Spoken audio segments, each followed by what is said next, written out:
আসসালামু আলাইকুম সবাই। সবার আগে একটু পরিচয় করিয়ে দিই। আমাদের মিডার বয়স মাত্র 1 মাসের মতো হতে চলছে। তো আমরা একদম যে রিক্রুটমেন্ট শুরু হয়েছে মিডার এখন মিডার মোট জনবল হচ্ছে আসলে 3। তার মধ্যে আমি একজন মিডার এক্সিকিউটিভ চেয়ারম্যান পজিশনে আছি। আমার সাথে ডান পাশে আছেন কমোডোর তানজিম ফারুক ভাই, উনি বাংলাদেশ নেভিতে আছেন। উনি একই সাথে মিডার মেম্বার হিসাবে আছেন। তো মিডার একই সাথে বাম দিকে যিনি আছেন আমাদের সারোয়ার হাসান ভাই, উনি বাংলাদেশ সরকারের এডিশনাল সেক্রেটারি, উনিও মিডার মেম্বার হিসেবে আছেন। তো মিডাতে সর্বমোট 3 জন মেম্বার আছে। যেভাবে মানে অর্গানাইজেশনটাকে দাঁড় করানো সেটা হচ্ছে যে চেয়ারম্যানের আন্ডারে 3 জন মেম্বার আছেন, আর তার নিচে মিডার ফুল অর্গানাইজেশন স্ট্রাকচার থাকবে। তো ফাইনাল স্ট্রাকচারটা কি হবে সেটা নিয়ে আমরা এখনো আসলে কাজ করছি। এটা one of our targets 120 days, আগামী 120 দিনের মধ্যে এরকম একটা কিছু করে দিব। বাট এখন জনবল 3। এই 2 জন মেম্বার আছেন। তানজিম ভাই দেখবেন হচ্ছে everything related to sea. So সমুদ্র অঞ্চলে যা যা থাকবে, ডিপ সি পোর্ট, ফিশিং, এগুলো নিয়ে আমরা একটু পরে আপনাদের সাথে কথা বলবো, সেগুলো উনি দেখবেন। ইন্টার মিনিস্টেরিয়াল কোঅর্ডিনেশন এবং ওভারঅল অ্যাডমিনিস্ট্রেশন দেখবেন সাবর ভাই। আর তৃতীয় যে মেম্বার হবেন ওনাকে আমরা আসলে এখনও খুঁজছি। ওনার প্রাইমারি রেসপন্সিবিলিটি থাকবে আরবান প্ল্যানিং অ্যান্ড ডেভেলপমেন্ট। তো সেই কারণে আমরা আসলে চেষ্টা করব যে নন রেসিডেন্ট বাংলাদেশি যে আমাদের ওয়েল এক্সপিরিয়েন্স, তারা বড় ইনফ্রাস্ট্রাকচার প্রজেক্ট করে এসেছে ইঞ্জিনিয়ারিং ব্যাকগ্রাউন্ডে, হয়তো বিদেশে কোনো দেশে একটা শহর ফুল টাউনশিপ করার মতো তাদের এক্সপিরিয়েন্স আছে, এরকম কাউকে আমরা হয়তো বিদেশ থেকে নিয়ে আসার চেষ্টা করব। আমরা আমাদের যে প্রবাসী শক্তিটা আছে ওটাকেও কাজে লাগাতে চাই। তা আমি একটু প্রথম থেকে শুরু করি। মিডার জার্নিটার পয়েন্ট অফ ভিউ থেকে এটা 2014 সালে প্রথম কয়েন করা হয়েছিল আইডিয়াটা। বিগ বি বলে একটা প্ল্যান ছিল সেই প্ল্যানের আন্ডারে। তো সেইটার উপর বেস করে প্রথম 2018 সালে জাইকা, জাপানিজ আমাদের পার্টনার, ওনারা একটা ইনিশিয়াল আইডিয়া ড্রাফট করেছিলেন। তো সেটার উপর বেস করে সময়ের সাথে এটাকে এগিয়ে গিয়ে একসময় একটা ল্যান্ড অ্যালোকেশন প্ল্যান হয়েছে।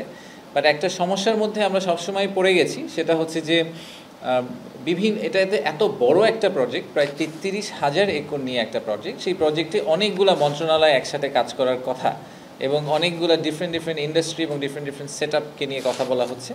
তো এই ইন্টার মিনিস্ট্রিয়াল কোঅর্ডিনেশনের জায়গাটাতে একটা বড় ল্যাপস দেখা যাচ্ছিল। তো সেই ল্যাপসটাকে দূর করার জন্যই এবং যাতে প্রজেক্টটাকে আমরা খুব দ্রুত এগিয়ে নিয়ে যেতে পারি সেজন্য এই অথরিটিটাকে সেট আপ করা হয়েছে। অথরিটিটা হচ্ছে একদম আলটিমেট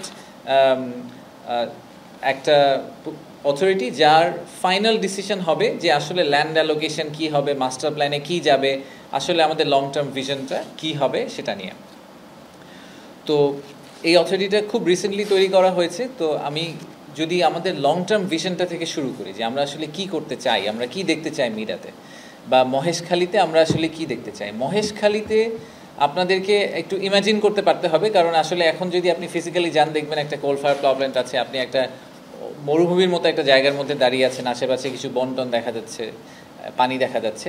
বাট আসলে মাতারবাড়িতে একটা ডিপ সি পোর্ট দেখা যাচ্ছে, বাট সেটাও আসলে ড্রেজিং কয়লা খালি বার্জগুলো আসা যাওয়া করে, মেইন পোর্টটা এখনও দেখা যাচ্ছে না। কিন্তু আপনাদেরকে ইমাজিন করতে পারতে হবে যে আজকে থেকে 20 বছর পরে 2055 সালের দিকে, এখন তো 30 বছর পরে, আজকে থেকে প্রায় 30 বছর সামনে গিয়ে জায়গাটা দেখতে কেমন হবে। তো অরিজিনালি যখন এটার মাস্টার প্ল্যান করা হয়েছিল বছর 5 আগে বা বিগত সরকারের সময়, তখন এটাকে একটা পাওয়ার হাব এবং একই সাথে একটা ডিপ সি পোর্ট হিসাবে প্রাইমারিলি চিন্তা করা হয়েছিল। আমরা এটাকে আসলে অন্যভাবে দেখতে চাই, আমরা এটাকে একটা টাউনশিপ হিসেবে দেখতে চাই। পৃথিবীর সবচেয়ে সাকসেসফুল ডিপ সি পোর্ট সহ টাউনশিপ হচ্ছে সিঙ্গাপুরকে বলা হয় সবসময়, এবং আরেকটা পোর্টের কথা প্রায় উঠে আসে, সেটা হচ্ছে সাংহাই। তো আপনাদের যদি কখনো যাওয়ার সুযোগ হয়ে থাকে তাহলে মনে করেন যে আমরা যদি বাংলাদেশের একটা সিঙ্গাপুর করতে চাই বা বাংলাদেশের ভিতরে একটা সাংহাই পোর্ট করতে চাই, আগামী 30 বছর হাতে আছে সময়। ইমাজিন করতে পারতে হবে যে 30 বছর পরে আমরা এই মহেশখালী মাতারবাড়ি এলাকাটাকে সিঙ্গাপুর বা সাংহাইয়ের মতো করে দেখতে চাই।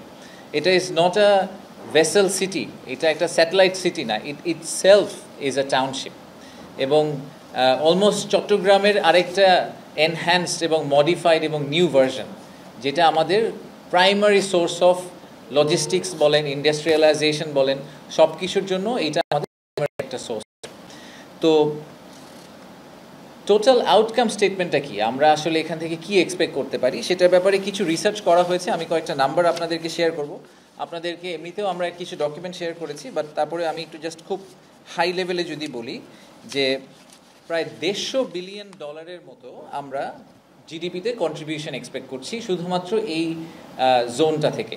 এটাকে আমরা একটা কমার্শিয়াল হাব বলছি। সো আমি এখন থেকে কমার্শিয়াল হাব হিসেবে এটাকে যদি বলে ইউজ করি এই টার্মটাকে, যে এই কমার্শিয়াল হাব থেকে আমরা $150 বিলিয়ন জিডিপি কন্ট্রিবিউশন এক্সপেক্ট করছি, যেটার মধ্যে প্রায় 16 থেকে 18 বিলিয়ন ডলার হচ্ছে ইম্পোর্ট সাবস্টিটিউশন, যে আমাদের ফরেন কারেন্সিতে রিজার্ভে একটা সেভিংস হবে।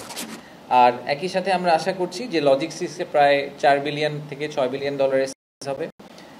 60 থেকে 65 বিলিয়ন টোটাল ইনভেস্টমেন্ট হবে, তার মধ্যে আমরা আশা করছি যে প্রায় $5 বিলিয়ন এফডিআই হিসেবে আসবে, বাকিটা আমরা লোকাল ইনভেস্টমেন্ট এক্সপেক্ট করছি। আর ফাইনালি প্রায় 1.5 লাখ লোকের কর্মসংস্থান ডিরেক্টলি আমরা এক্সপেক্ট করছি, ইনডিরেক্টলি সব মিলিয়ে প্রায় 25 লাখ লোকের কর্মসংস্থান আমরা আশা করছি এই এলাকা থেকে হবে। তো এটা এগেন আপনাদেরকে একটু সামনের দিকে তাকিয়ে চিন্তা করতে হবে। আমি জানি যে আমরা সবসময় আশা করি যে কালকেই কি হয়ে যাবে, বাট আমাদের এটা this is a beginning of a very very long term plan. But আমরা যদি এটাকে সফলভাবে করতে পারি, আসলেই বাংলাদেশের চেহারা বদলানোর জন্য সবচেয়ে বড় ইনগ্রেডিয়েন্ট হিসাবে আসলে এই মহেশখালী ইন্টিগ্রেটেড ডেভেলপমেন্ট এরিয়াটা করতে পারেন। তো 4টা পিলারের উপর বেস করে আমাদের এই ডেভেলপমেন্টটা কাজ করছে। প্রথম পিলারটা হচ্ছে পাওয়ার অ্যান্ড এনার্জি। আপনারা সবাই জানেন যে আমাদের পাওয়ার জেনারেশনে একটা অনেক বড় মানে অগ্রগতি হয়েছে, কিন্তু এখনও আমরা এক্সপেক্ট করছি যে আমাদের পাওয়ার জেনারেশনে আরও রিকোয়ারমেন্ট তৈরি হবে এবং এসব ইন্ডাস্ট্রিয়াল পার্ক হলে আরও বেশি তৈরি হবে। তো প্রথম যে প্ল্যানটা করা হয়েছিল 2018 সালের দিকে, তখন কোল বেসড একটা প্ল্যান করা হয়েছিল যে প্রায় 10 গিগাওয়াটের মতো কোল ফায়ার পাওয়ার প্ল্যান্ট হবে। তো এখন একটা অলরেডি প্রায় 1 গিগাওয়াটের মতো কোল ফায়ার পাওয়ার প্ল্যান্ট হয়ে গেছে, সেটা তো হয়েই গেছে, বাট এরপরে আর আমরা কোনো কোল করব না। সো আমরা চিন্তা করছি যে আমরা এর পরের যে পাওয়ার জেনারেশন এই এলাকাকেই শুধু পাওয়ার সার্ভ করবে না, সে সমগ্র চট্টগ্রাম রিজনকে পাওয়ার সার্ভ করবে। এরকম আইদার আমরা গ্যাস ফায়ার পাওয়ার প্ল্যান্ট অথবা নিউক্লিয়ার পাওয়ারের দিকে চিন্তা করতে পারি। সোলার করার মতো আমাদের হয়তো এত হাই ভ্যালু ল্যান্ডে আমাদের জন্য লজিক্যাল নাও হতে পারে, যেহেতু এই জায়গাটা একেবারেই সমুদ্র বন্দরের পাশে, তাই আমরা কম জায়গা নিয়ে কিভাবে অনেক পাওয়ার জেনারেট করা যায় এই ধরনের পাওয়ার সোর্সের কথা চিন্তা করব। একই সাথে আপনারা এটাও দেখেছেন যে আমাদের একটা গ্যাসের বড় সংকট আছে। গ্যাসের বড় সংকটের একটা বড় কারণ হচ্ছে যে আমরা গ্যাস আসলে আমদানি করার মতো আমাদের ল্যান্ড পজিশনটাই নাই। আমরা 2টা এফএসআরইউ দিয়ে অপারেট করি, তো ল্যান্ড বেসড 2টা এফএসআরইউর কথা আমরা এই মাস্টার প্ল্যানে রাখার চেষ্টা করছি। তার মানে যখন এই জিনিসটা চালু হয়ে যাবে তখন বাংলাদেশের গ্যাস আমদানির মূল কানেক্ট পয়েন্টটাই আসলে হবে মাদারবাড়ি মহেশখালীর এই অঞ্চলটা। সো এটা হচ্ছে আমাদের প্রথম পিলার, পাওয়ারের যে পিলার। দ্বিতীয় পিলার হচ্ছে ডিপ সি পোর্টের পিলার। ডিপ সি পোর্ট তো I think is self explanatory. আমাদের এখন যে পোর্টগুলো আছে সেগুলো সবগুলোই আমাদের আইদার রিভার পোর্ট অথবা যেখানে বড় জাহাজ আসতে পারে না,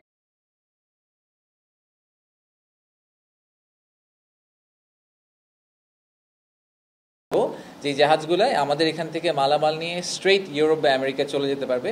সো সিগনিফিকেন্টলি একটা কস্টিং সেভিংস আমরা এক্সপেক্ট করছি, এবং একই সাথে আমাদের যে টোটাল টাইম লাগবে আমাদের গুডস মুভ করার জন্য সেখানে একটা হিউজ অ্যাডভান্টেজ আমরা পাবো। তৃতীয় যে পিলারটা সেটা হচ্ছে ম্যানুফ্যাকচারিং। আমাদের ইন্ডাস্ট্রিয়াল পার্ক যেগুলো হবে ভবিষ্যতে, আমরা যদি আপনি ব্যাকওয়ার্ড লিঙ্কেজের কথা চিন্তা করেন, যে আমরা গার্মেন্টস করছি, আমরা এর পিছে যে কটন ওয়্যার হাউজিংয়ের কথা বলছি, আমরা ফ্রি ট্রেড জোনের কথা বলছি, এই জায়গাগুলো ফ্রি ট্রেড জোনের জন্য একদম মোস্ট আইডিয়াল, যেখানে আমরা স্টোরেজও করতে পারবো, আবার একই সাথে এখানে যদি কোনো বিদেশি সংস্থা এসে একটা কিছু প্রোডাকশন করে আবার সাথে সাথে বের করে নিয়ে যেতে চায়, এটা তাদের জন্য খুবই আইডিয়াল হবে। সো আমরা এক্সপেক্ট করছি যে মেজর ইন্ডাস্ট্রিয়ালাইজেশন একদম অয়েল রিফাইনারি থেকে শুরু করে all the way to end কাস্টমারে যে আমরা গুডস সার্ভ করি সেগুলোর জন্য আমরা একটা বড় জায়গা ওখানে ইয়ারমার্ক করা আছে। আর ফাইনাল যে ফোর্থ পিলারটা, এই পিলারটা আমাদের আগে ছিল না, এটা আমরা এই বছর অ্যাড করেছি বা আমাদের নতুন প্ল্যানে আমরা অ্যাড করেছি, ফিশিং। তো সমুদ্রকে আমরা নিয়ে কখনো অত ভালোভাবে চিন্তা করি না। আমরা সবসময় সব কিছু নিয়ে যখন আমরা ভাবি তখনই আমরা বাংলাদেশের, ইনফ্যাক্ট আমরা বাংলাদেশের ম্যাপ নিয়ে কথা বলি, বাংলাদেশ নিয়ে কথা বললে খালি ম্যাপটা চোখে পড়ে, which is our land area. বা যে হিউজ বে অফ বেঙ্গল আমাদের আছে, যেখানে আসলে হিউজ পরিমাণ রিসোর্স আছে, ব্লু ইকোনমিতে অনেক কিছু করার সুযোগ আছে, starting from deep sea fishing all the way to fish processing বলি, শিপ বিল্ডিং বলি, এই সব ক্ষেত্রেই শিপ রিপেয়ারিংয়ের কথা বলি, এই সব ক্ষেত্রেই আসলে আমাদের অনেক বড় একটা সুযোগ আছে। এবং সে কারণে আমাদের এই কারণে তানজিম ভাইকে নিয়ে আসা হয়েছে যে আমরা ক্যাটাগরিক্যালি সি এর থেকে যেই কমার্শিয়াল আউটপুটটা পাওয়া সম্ভব সেইটাকে মিডিয়া খুব অ্যাক্টিভলি কাজ করবে, একটা লিড রোল প্লে করবে। সরকারের অনেকগুলো সংস্থা এটা নিয়ে কাজ করে, বাট আলটিমেটলি যেটা হয় যে সংস্থারা আলাদা আলাদা যেহেতু রোল প্লে করে, ইভেনচুয়ালি কোনো আউটপুট আসে না। তা আমরা সেন্ট্রাল পয়েন্ট হিসেবে চেষ্টা করব যে সরকারের সংস্থাগুলো সমন্বয় করার এবং একই সাথে ইনভেস্টরদের ফেসিং হয়ে ইনভেস্টরদেরকে বাংলাদেশে নিয়ে আসার চেষ্টা করব। তো এই হচ্ছে আমাদের মোটা দাগে 4টা পিলার। তো এখন যদি আমি একটু টাইম লাইনে যাই যে আমাদের রোড ম্যাপটা কীরকম হবে, 3টা পিরিয়ডে আপনি 2025 থেকে 2055কে সাজাতে পারেন। প্রথম 5 বছর পিরিয়ড, একেবারেই প্রাইমারি লেভেলের জিনিসপত্র হচ্ছে। আমরা ডিপসি পোর্টটাকে চালু করব আগামী 5 বছরের মধ্যে।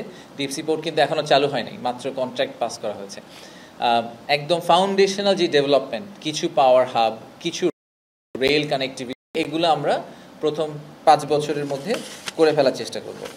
এর পরে আমাদের যেই পার্টটা, সেটার নাম হচ্ছে ecosystem development period. Ecosystem development পিরিয়ডে আমরা পোর্ট ডেভেলপমেন্টের ফেজ 2 কমপ্লিট করব, যেখানে এলএনজি টার্মিনালগুলো হয়ে যাবে এবং একই সাথে কিছু ইন্ডাস্ট্রি দাঁড়িয়ে যাবে। এটা প্রায় আমরা 2043-44 পর্যন্ত আশা করছি যে 30 থেকে নেক্সট 15 বছর 2030 থেকে 2045 পর্যন্ত আমরা এই ইকোসিস্টেম ডেভেলপ করব। আর ফাইনাল যেই ফেজটা, যেটাকে আমরা ডাইভার্সিফিকেশন ফেজ বলছি, 2045 থেকে 2055, তখন আমরা একটা ট্যুরিজমের কথা চিন্তা করতে পারি, ইকো ট্যুরিজম। এবং ইভেনচুয়ালি যেটা হবে, কক্সবাজার আর মহেশখালী কিন্তু এক হয়ে যাবে।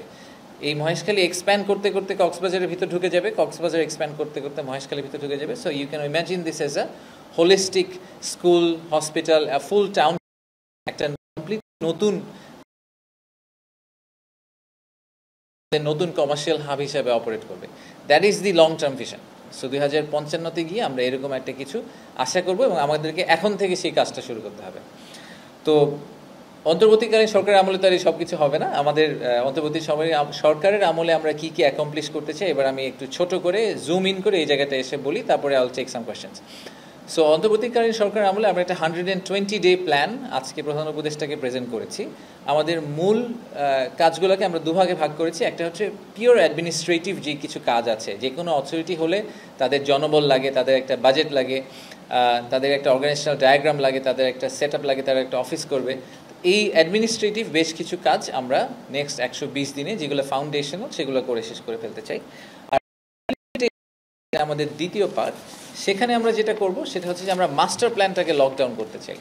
এই মাস্টার প্ল্যানটা একটা লিভিং মাস্টার প্ল্যান, এটা বারে বারে চেঞ্জ হবে, কিন্তু যেটা আমি প্রথমেই বলেছি যে অরিজিনাল যে আইডিয়াটা ছিল যে একটা পাওয়ার হাব এবং ডিপসি পোর্ট হবে, দ্যাট ইজ টু ন্যারো আমাদের মতে। We want to make it a much wider vision, যেখানে আমরা টাউনশিপটাকে কেন্দ্র করে এবং কমার্শিয়াল হাব হিসেবে এটাকে চিন্তা করে আমরা একটা খুব হোলিস্টিক মাস্টার প্ল্যান করতে চাই। ফিশ প্রসেসিং বলি, শিপ রিপেয়ার বলি, আর একই সাথে ইন্ডাস্ট্রিয়াল পার্ক বলি, ট্যুরিজম বলি, সব কিছুকে নিয়ে আমরা একটা প্রপার মাস্টার প্ল্যান করব এবং সেই মাস্টার প্ল্যানটা গভর্নিং বোর্ড থেকে আমরা অ্যাপ্রুভাল করে করব। এটা শুনে মনে হচ্ছে খুব সোজা, এটা আসলে খুবই চ্যালেঞ্জিং একটা এক্সারসাইজ, বিকজ বাংলাদেশ সরকারের সবগুলো মন্ত্রণালয়কে আসলে অ্যালাইন করতে হবে যে তাদেরকে যেই অংশটা দেওয়া হয়েছে এবং তাদের যে রেসপন্সিবিলিটি, এটার কম বা বেশি কোনোটাতেই হবে না, তাদের সবাইকে এগ্রি করতে হবে যে তারা এতটুকু নিয়েই কাজ করবেন। তো এটা যদি আমরা করতে পারি তাহলে এটা একটা বড় সাকসেস হবে যে আমরা একটা first set of proper hard coded master plan দাঁড় করানোর চেষ্টা করব। তো আমাদের মূল 120 দিনের প্ল্যান হচ্ছে যে আমরা একটা ভিশন, মাস্টার প্ল্যান, ন্যারেটিভ দাঁড় করাবো। একই সাথে আমরা চেষ্টা করব যে সাংহাই পোর্ট বা সিঙ্গাপুর পোর্টে যে বেস্ট প্র্যাকটিসগুলো, এগুলো কীভাবে ইনকর্পোরেট করা যায় সেটার জন্য আমরা একটা পেপার তৈরি করে দিয়ে যাব, যাতে ভবিষ্যৎ সরকার যখন আসে তারা এটাকে ব্লু প্রিন্ট হিসেবে ইউজ করে তাদের মতো করে ইনফ্রাস্ট্রাকচার ডেভেলপমেন্টটাকে কন্টিনিউ করতে পারে। ধন্যবাদ। সো আমি এখন আপনাদের যদি কোনো প্রশ্ন থাকে আমি প্রশ্ন দিতে পারি। Thank you.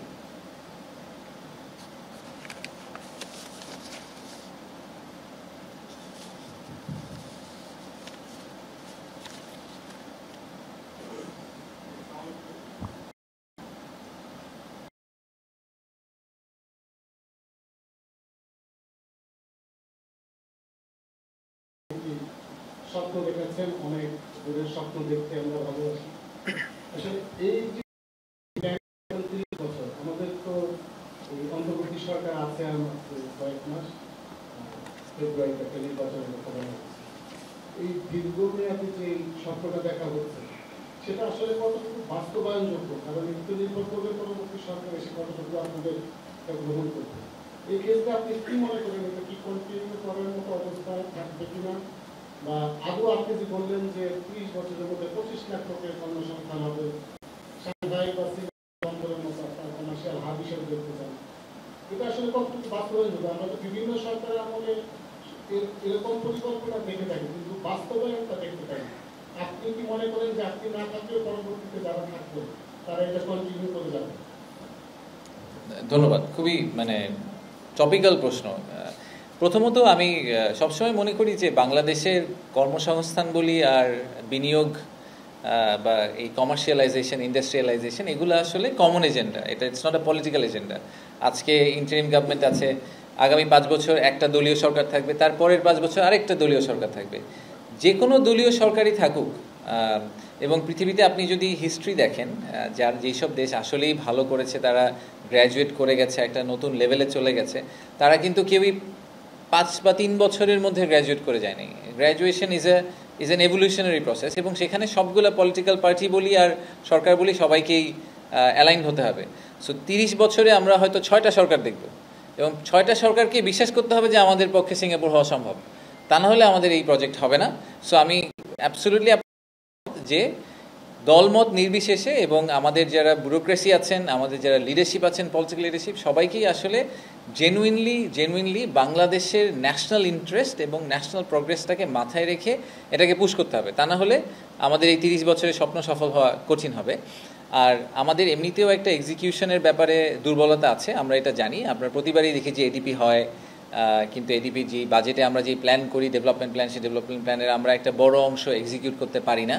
তো সেই চ্যালেঞ্জটা রয়ে গেছে, এবং সেই চ্যালেঞ্জটা থাকার জন্য আমাদের চ্যালেঞ্জটাকে মোকাবিলা করার জন্য আমাদের এই অথরিটিটা আসলে স্পেসিফিক্যালি করা হয়েছে।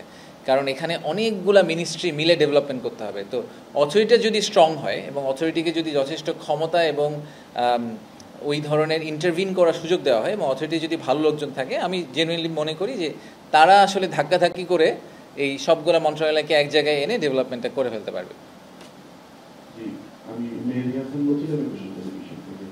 এই যে মহেশখালীতে এত বড় নগর গড়ে তোলা হবে, শিল্পায়ন করা হবে, পানির উৎস কি হবে? এটা তো আশেপাশে তো বড় নদী নাই, আর সম্পূর্ণ ভূগর্ভস্থ পানির উপর নির্ভর করে ভূগর্ভস্থ পানি লবণাক্ত হয়ে যাবে। Thank you.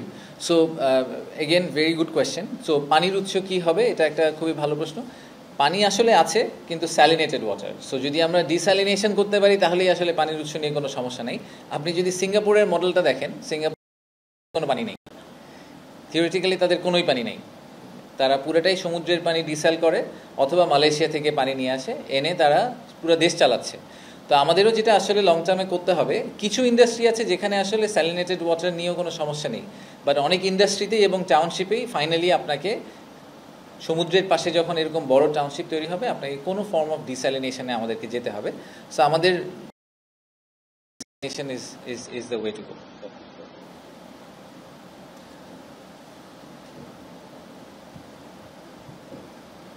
আমার নাম শেখ আব্দুল্লাহ, আমি দা বিজনেস স্ট্যান্ডার্ড পৌঁছলাম।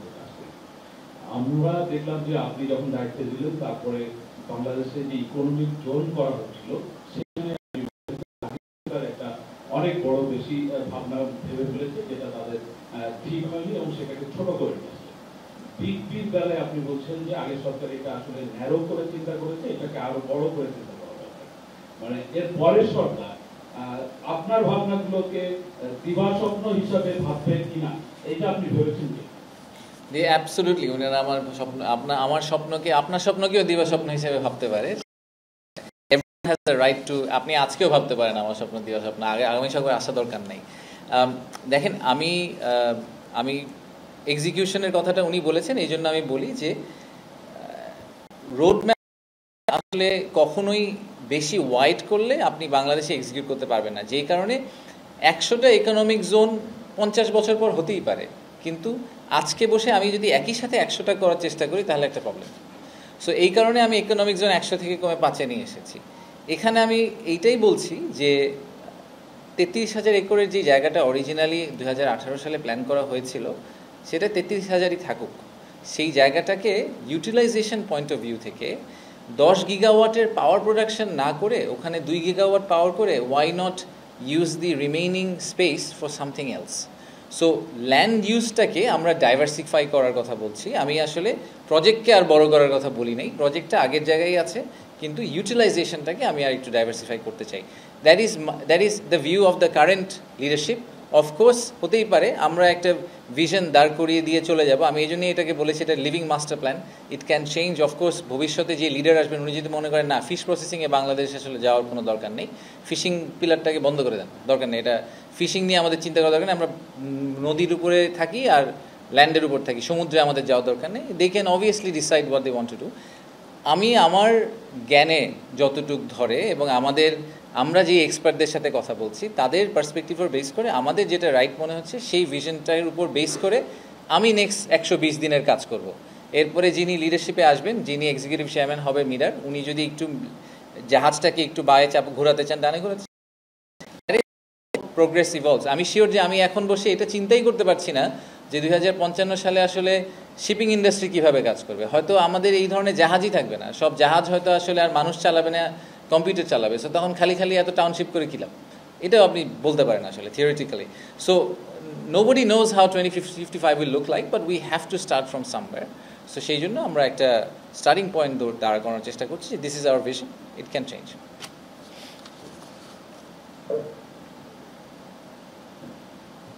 ওকে ওকে ফয়সাল,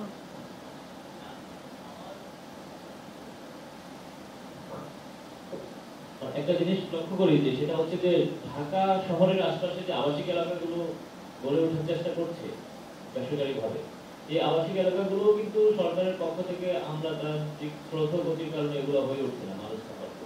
তো আপনি কিভাবে এরকম একটা স্বপ্ন দেখছেন যে এত বড় একটা রোড ম্যাপ আপনি করবেন, এবং এটা করার ক্ষেত্রে আপনার কি কোনো ধরনের এই এক্সপিরিয়েন্সটা কি কোনো ধরনের কাজে লাগাবে কিনা, যে এটা দুদিন পরে আমলাতান্ত্রিক জটিলতার কারণে স্লো হয়ে যাবে না, এটা আপনি কিভাবে করতে চান এই প্রজেক্টটা? জি, থ্যাংক ইউ। সো প্রথমত হচ্ছে যে আমরা কি আমাদের যেই ডিসঅ্যাপয়েন্টমেন্টের জায়গাগুলো আছে সেই জায়গাগুলোর উপর বেস করে হতাশার জায়গা থেকে আমরা বলবো যে বাংলাদেশে কিছুই হবে না, থাক কিছু চেষ্টাই না করি, এটা একটা রাস্তা। আরেকটা রাস্তা হচ্ছে যে না ঠিক আছে এই কারণে এই কাজগুলো ঠিকভাবে হয়নি, আমরা চেষ্টা করি যে ওই ভুলগুলো না করে কীভাবে আমরা সামনে যেতে পারি। যেরকম আমি সব অ্যাডভোকেসি করে আসছি প্রথম থেকেই যে আসলে এক্সিকিউশনে প্রাইভেট সেক্টরকে নিয়ে আসতে হবে। আপনি যদি সরকারকে দিয়ে সব কিছু বানাতে চান, আপনি এক্সপেক্ট করেন যে সরকারের লোকজন সব রাস্তাঘাট বানাবে, এটা করবে ওটা করবে, তাহলে আসলে ইভেনচুয়ালি প্রজেক্ট এক্সিকিউশন হবে না। কারণ তাদের অনেক সময়ই তাদের ওই প্রিন্সিপাল এজেন্ট প্রবলেমের মতো একটা ইস্যু তৈরি হয় যে তাদের যে মোটিভেশন বা তাদের এক্সিকিউশনের যে নেসেসিটিটা অত হাই না। যখনই আপনি প্রাইভেট সেক্টরকে নিয়ে আসবেন তখনই জিনিসটা একটু ডিফারেন্ট হয়ে যাবে। আমি একটা এক্সাম্পল হিসাবে আপনাকে বলি যে ওখানে যেই জেটিটা হচ্ছে, জেটিগুলো নিয়ে কাজ হচ্ছে, আমরা কিন্তু চেষ্টা করছি যে জেটি এবং পোর্ট ডেভেলপমেন্টটা আসলে প্রাইভেট সেক্টরকে দিয়ে করাতে, ইনস্টেড অফ সরকার নিজে গিয়ে জেটি বানাবে, নিজে গিয়ে বিএডব্লিউটিএ জেটি বানাবে, করার দরকার নেই। There is enough private sector players যারা খুবই হ্যাপিলি জায়গাটা লিজ নিয়ে জেটিটা তৈরি করে দেবে। জেটি তৈরি হয়ে গেলে কিন্তু এখানে শুধু তার জাহাজ ভিড়বে না, অন্য কোম্পানির জাহাজও, আমাদের ওভারঅল কমার্শিয়ালাইজেশন তৈরি হয়ে যাবে। সো আমরা একটু চেষ্টা করব ফাস্ট ট্র্যাক করার বা মোর এফিশিয়েন্ট ওয়ে।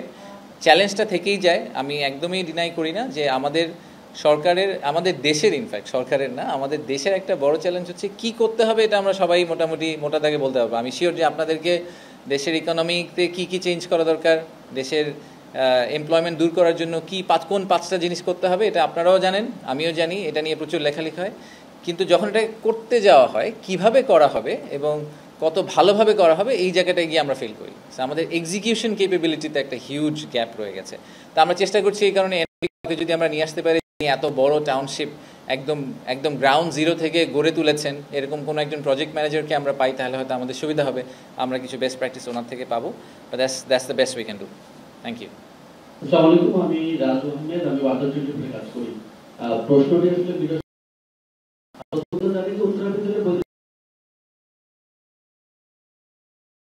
সেই ঘটনায় এই বৈদেশিক বিনিয়োগের পরিমাণ কমে কিনা এরকম আশঙ্কা করছে কিনা বিটা চাকরি? কোন ঘটনার কথা বলছেন ভাই? প্রতিদিন তো অনেকগুলো ঘটনা। গতকাল শ্রমিকের আন্দোলনে আইনশৃঙ্খলা রক্ষাকারী বাহিনীর গুলিতে একজন নিহত হয়েছে, শ্রমিক নিহত হয়েছে, এবং আজকে সেটি বন্ধ ঘোষণা করে দেওয়া হয়েছে। তো এই উত্তরের ভিত্তিতে তো বিদেশে বিনিয়োগ অনেক বেশি, সেই থেকে বিটা চাকরি কি মনে করছে যে আগামীতে এই বৈদেশিক বিনিয়োগ আসলে বাধাগ্রস্ত হতে পারবে, এই ঘটনাকে পুঁজি করে কোনো আশঙ্কা তৈরি হবে কিনা, কি মনে করেন? যে কোনো ধরনের আনরেস্ট, সেটা শ্রমিকদের সাথেই হোক, অ্যান্ড ভেরি আনফর্চুনেট যে একজন মারাও গেছেন, যে কোনো ধরনের আনরেস্ট আসলে আপনার বিনিয়োগের গতিকে স্লো করে দিতেই পারে। স্পেশালি অ্যাটলিস্ট যদি আমরা খুব ক্লিয়ারলি ওনাদেরকে এই কথাটুকু এক্সপ্লেইন করতে না পারি যে কেন এই ধরনের ইনসিডেন্ট হলো এবং এটাকে প্রতিহত করার জন্য ভবিষ্যতে আমরা কি করব, এটা যদি আমরা ঠিকভাবে না বলতে পারি তাহলে এই প্রবলেমটা থেকে যাবে। সো সেটা আমরা কিন্তু, আপনি যদি এফডিআই এর ট্র্যাকটা দেখেন গত জুন জুলাই থেকে, আপনি দেখবেন যে জুলাই আগস্ট সেপ্টেম্বরে একটা বড় ডিপ হয়েছিল এফডিআইতে। তারপরে যখন আমরা অক্টোবর নভেম্বর ডিসেম্বর থেকে স্লোলি ইকোনমি রিকভার করা শুরু করলো, এফডিআইটা আবার ব্যাকট্র্যাক করা শুরু করলো, রাইট? করে করে এখন আমরা একটা নাম্বারে চলে আসছি যেটা আগের গত বছরের এই সিমিলার টাইমের তুলনায় অনেক বেশি। তো কিছুটা ব্যাকলগেরও পুশ হয়েছে, প্লাস আমরা চেষ্টা করছি সিচুয়েশন বেটার করার জন্য। তো এই ট্রেন্ডটা ধরে রাখতে হলে আসলে ইনসিডেন্টগুলোকে আমাদের খুব ম্যাচিউরলি হ্যান্ডেল করতে হবে।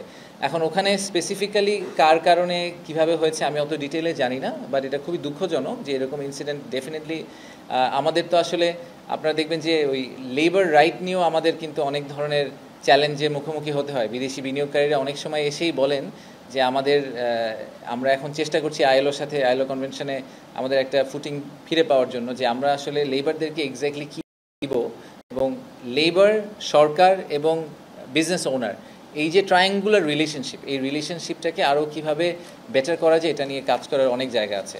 একইভাবে আমি আরেকটা জিনিস বলি, সেটা আমার পার্সোনালি মনে হয় এখানে আমরা খুব বেশি কিছু করতে পারিনি। আমরা চেষ্টা করবো আগামী সপ্তাহ থেকে আমরা চেষ্টা করবো এটা নিয়ে খুব জোরে সোরে কাজ করা। সেটা হচ্ছে জুডিশিয়াল সাইডটাতে রুল অফ ল বলেন, বা ধরেন যখনই কোনো আরবিট্রেশনে যায়, বা এই ব্যবসায়ীরা মানে ব্যবসাগুলা যখন কোনো একটা আইনগত সমস্যার মধ্যে পড়ে, সেটা যে আমাদের কোর্টের সিস্টেমে পড়ে গেলে কিন্তু এটা it becomes a mini disaster. So আমাদের কাছে আপনি দেখবেন যে বাংলাদেশের যে আগে তো is of doing business index ছিল, এখন নতুন ইন্ডেক্স হচ্ছে বি রেডি ইন্ডেক্স। সেখানেও দেখবেন যে বাংলাদেশ সবচেয়ে লো স্কোর করেছে যেগুলোর মধ্যে, তার মধ্যে একটা হচ্ছে আমাদের রুল অফ ল এবং জুডিশিয়াল সিস্টেম, যে আসলে আইনগত প্রসেসের ভিতর দিয়ে যেতে হলে আমরা বিভিন্ন চ্যালেঞ্জ ফেস করি। তো আমরা এটা নিয়ে ইনফ্যাক্ট আমরা আগামী সপ্তাহ থেকে প্রধান বিচারপতি এবং তাদের একটা টিমের সাথে একসাথে কাজ করার চেষ্টা করবো যে আমরা কিছু স্পেসিফিক অ্যাকশন নিতে পারি কিনা, যেখানে আরবিট্রেশনের মাধ্যমে বা যে কোনোভাবেই এই ব্যবসা বান্ধব আরেকটা লিগাল সিস্টেমকে আমরা দাঁড় করাতে পারি। আশিকিন প্রিন্স।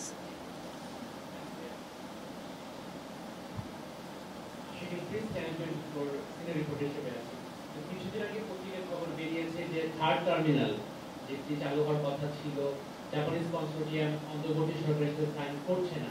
তো এই বিষয়টা নিয়ে সরকারের বক্তব্য, এটা তো মনে হয় বশির ভাই জাস্ট খুব রিসেন্টলি একটা বক্তৃতা দিয়েছেন আপনাদেরকে। আমি পিপিপি অথরিটির মানে নতুন দায়িত্বপ্রাপ্ত সি হিসেবে আপনাকে বলতে পারি যে যে কনসোর্টিয়ামের সাথে আমাদের যে নেগোসিয়েশন চলছে, সেই নেগোসিয়েশনে এখনও কিছু গ্যাপ রয়ে গেছে। মানে ওনাদের যে এক্সপেকটেশন এবং আমাদের যে এক্সপেকটেশন, এটা তো দু দলকে একটা মিড পয়েন্টে এসে থামতে হবে। তো সেই মিড পয়েন্টটাতে আমরা এখন অ্যাচিভ করতে পারিনি, সেটা নিয়ে আমরা কাজ করছি। এবং আসলে সত্যি কথা বশির ভাই খুব অ্যাক্টিভলি এটার মধ্যে ইনভলভড। সো আমরা আশা করছি যে হয়তো আমরা দ্রুত একটা রেজলিউশনে যেতে পারবো, সেটা যেই ডিরেকশনেই হোক।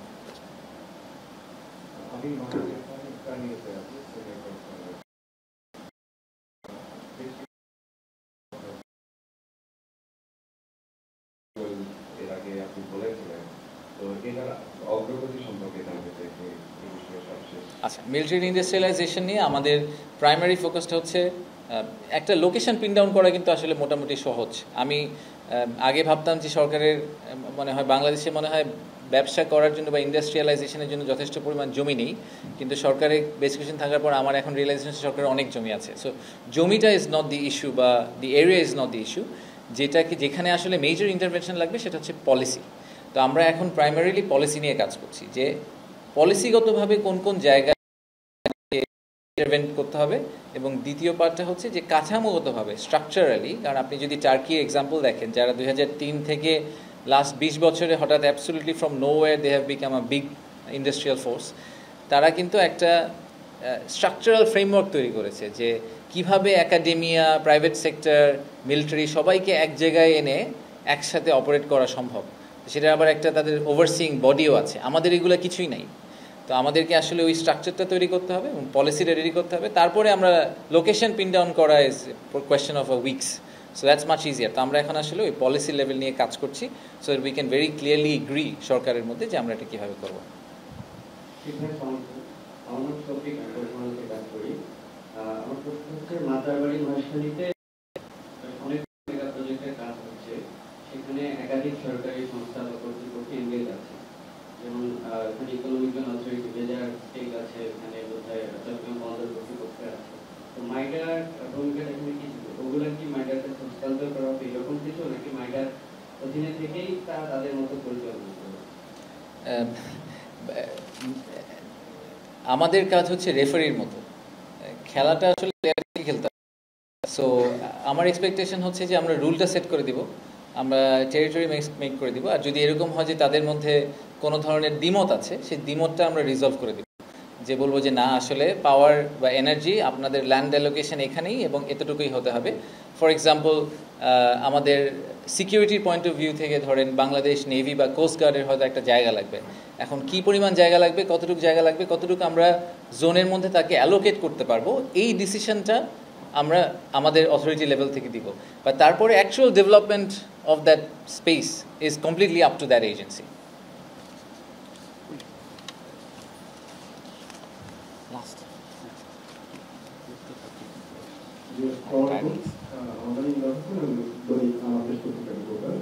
আমার একটা প্রশ্ন হলো যে লাস্ট লিডার সামিটে আপনারা বিদেশি বিনিয়োগকারীদের সবচেয়ে বেশি ফোকাস ছিল যে পলিটিক্যাল বিষয়টা,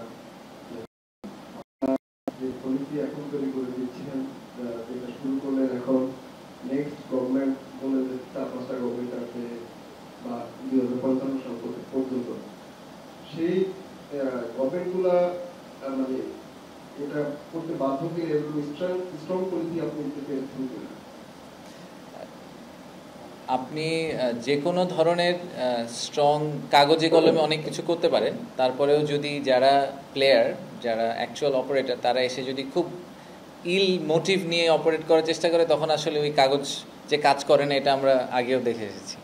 তো আমার ভিউটা হচ্ছে যে দেখেন, কিছু জিনিস করা হয়েছে, আমি আসলে এটা খুবই প্রাউডলি বলি যে এনবিআরে দুটা বড় চেঞ্জ হয়েছে। আমি জানি না আপনারা খুব ক্লিয়ারলি নোটিস করেছেন কিনা। একটা হচ্ছে এনবিআরকে তো আমরা দুইটা ভাগে ভাগ করার চেষ্টা করলাম, যে পলিসি এবং অ্যাডমিনিস্ট্রেশন দুই ভাগে গেল, কিন্তু তার চেয়েও বড় যে চেঞ্জটা আমি জেনুইনলি মনে করি হয়েছে, সেটা অনেকে খেয়াল করেনি, সেটা হচ্ছে এনবিআর কিন্তু অর্থ বছরের মাঝখানে কোনো ধরনের ট্যাক্স রেট চেঞ্জ করার যে এখতিয়ার, সেই এখতিয়ারটা নিজেদের থেকে নিজেরাই ছেড়ে দিয়েছে, ছেড়ে এটাকে ক্যাবিনেটে পাঠিয়ে দিয়েছে।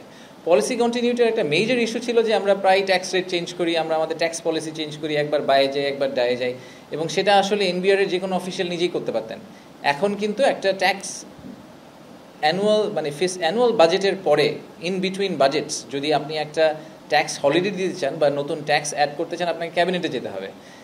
By default this will create policy continuity. So আপনাকে আসলে স্ট্রাকচার দাঁড় করাতে হবে, যে স্পেসিফিক্যালি স্ট্রাকচারালি কীভাবে আপনি পলিসি কন্টিনিউটি ম্যানেজ করতে পারেন। আমরা বিডাতেও যেটা করেছি আপনি দেখেছেন, যে আমরা কিন্তু একটা নতুন সেট আপ নিয়ে এসেছি, যে বিডাতে এখন এনবিআরের দুজন অফিসিয়াল বসেন, বিডাতে বাংলাদেশ ব্যাংকের দুজন অফিসিয়াল বসেন, বিডাতে মিনিস্ট্রি অফ এনভায়রনমেন্টের দুজন অফিসিয়াল বসেন, এবং আমরা প্রতি মাসে একটা মিটিং করি এনবিআরের সাথে, যেই মিটিংয়ে এনবিআর রিলেটেড ইস্যুগুলো এক জায়গায় ফানেল করে নিয়ে আসা হয়েছে। সো আগে কি হতো, যে এক্সিকিউটিভ চেয়ারম্যানকে চিনে বা যে এনবিআরের চেয়ারম্যানকে চিনে, তার প্রবলেমটা সবার আগে যেত। এখন কিন্তু এগুলো কিছু হয় না, এনবিআরের সব প্রবলেম একটা জায়গায় যায়, আমরা প্রায়োরিটাইজ করি, যেগুলো লজিক্যাল সেগুলো এনবিআরকে দিই, যেগুলো লজিক্যাল না সেগুলো আমরাই বাদ দিয়ে দিই। So we are trying to create a structure করতে পারলে আশা করছি যে ভবিষ্যতে এটা কন্টিনিউ করবে। আমার মনে হয় এখানেই আমরা শেষ। আমরা আরেকটা কোশ্চেন নিতে পারি, তাহলে সেটা হবে নারী সাংবাদিকের থেকে, যদি কেউ করেন। নাই, ওকে।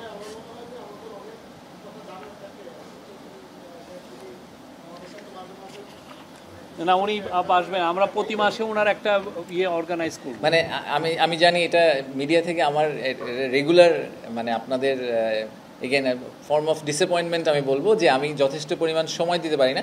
আমি এই মুহূর্তে 4টা এজেন্সির দায়িত্বে আছি, আমি শিওর আপনারা জানেন, বিডা, বেজা, পিপিপি অথরিটি এবং নতুন মিডা।